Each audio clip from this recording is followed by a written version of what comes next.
Hi there. Traditionally, inflation has been seen as a simple monetary phenomenon. I certainly subscribed to this thinking.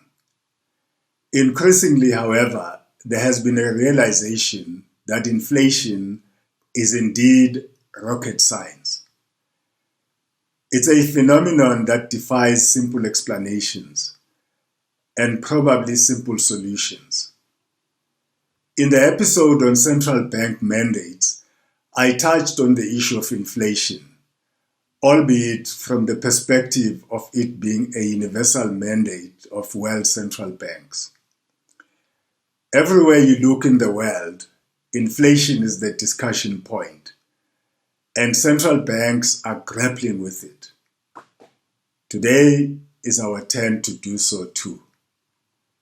Before I continue, however, do visit our website where I curate news and publications from international financial organizations and world central banks. Topics cover a wide range of financial and economic issues that affect individual countries or the world economy.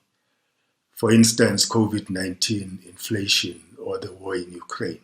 Please also subscribe to this channel and be informed whenever we publish a new video.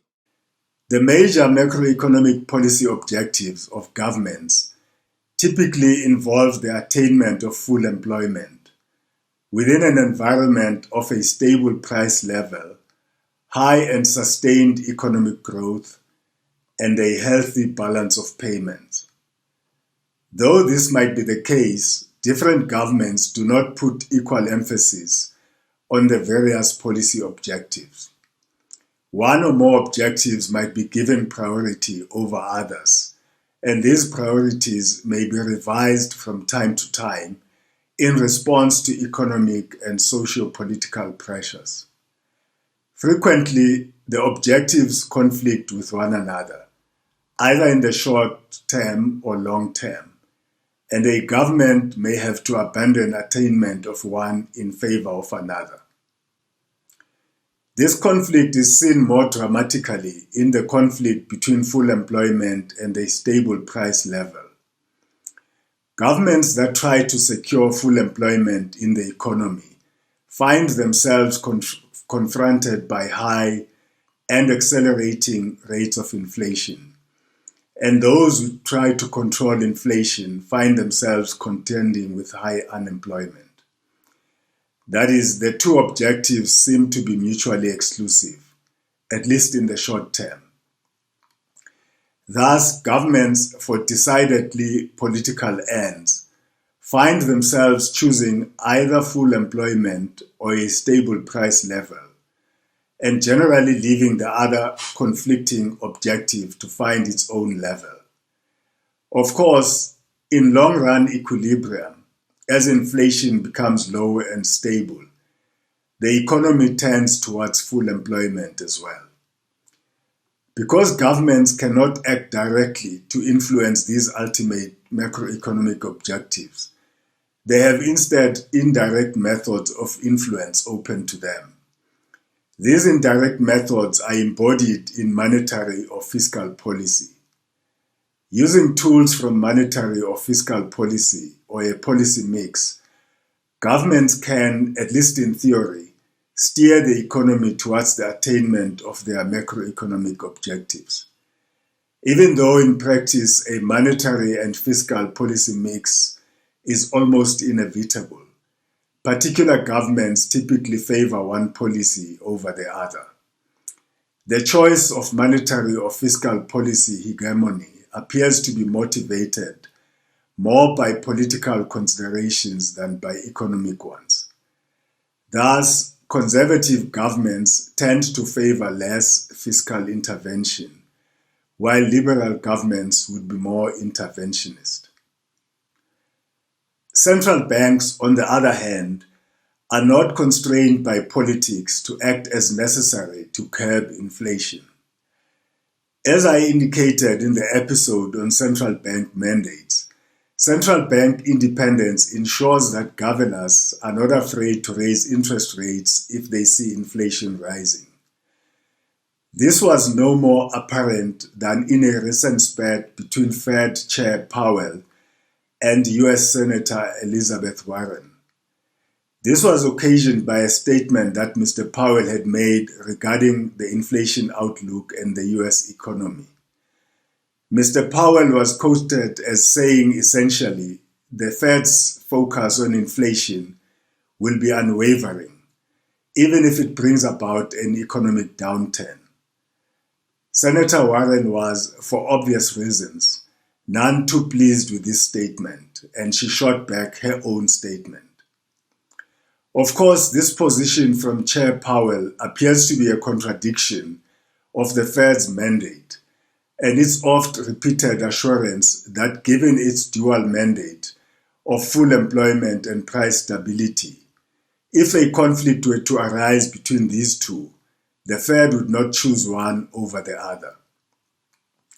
At the same time, given the Fed's independence, while Senator Warren may have been displeased with Chair Powell's remarks, there was nothing she could do about it. Historically, inflation has been low and relatively stable across the world for the past several decades. The current inflation being experienced worldwide has its genesis in the COVID-19 induced lockdowns. As we all know, the worldwide shutdowns brought economic activity and international commerce to a standstill. Unfortunately, when economies began to open, international supply chains couldn't handle the resulting pressure to move goods quickly to their destinations. And the fact that China, a major source of goods, was implementing a zero-COVID stance exacerbated matters. On the other side, government monetary transfers to citizens, especially major economies like the US, meant that they had money to spend just as goods were not readily available, creating a perfect storm. Central banks, for their part, were slow to act, believing, erroneously as it turned out, that inflation was temporary and would reduce quickly by itself. Only too late, when central banks realized that inflation was accelerating, did they begin to act by raising interest rates. Because they left things too late, inflation expectations had become widespread, and this meant they had to adopt very aggressive measures to bring things under control. Raising rates too fast and too aggressive creates another problem: the prospect of recession as the economy cools down too quickly. Recession comes with layoffs and rising unemployment. This is where many major economies find themselves. As the Bank for International Settlements indicated in a research paper on inflation, and I quote, "Bringing inflation under control has generally proven costly, and the higher and more entrenched the initial inflation rate, and hence the larger the required disinflation, the greater the cost is likely to be. Once wage price spirals set in, they develop an inertia that is not easy to break. Expectations of persistent inflation become embedded in labor contracts and wage negotiations, requiring a larger reduction in aggregate demand and hence higher unemployment to break the back of persistent inflation. Monetary policy's task becomes harder.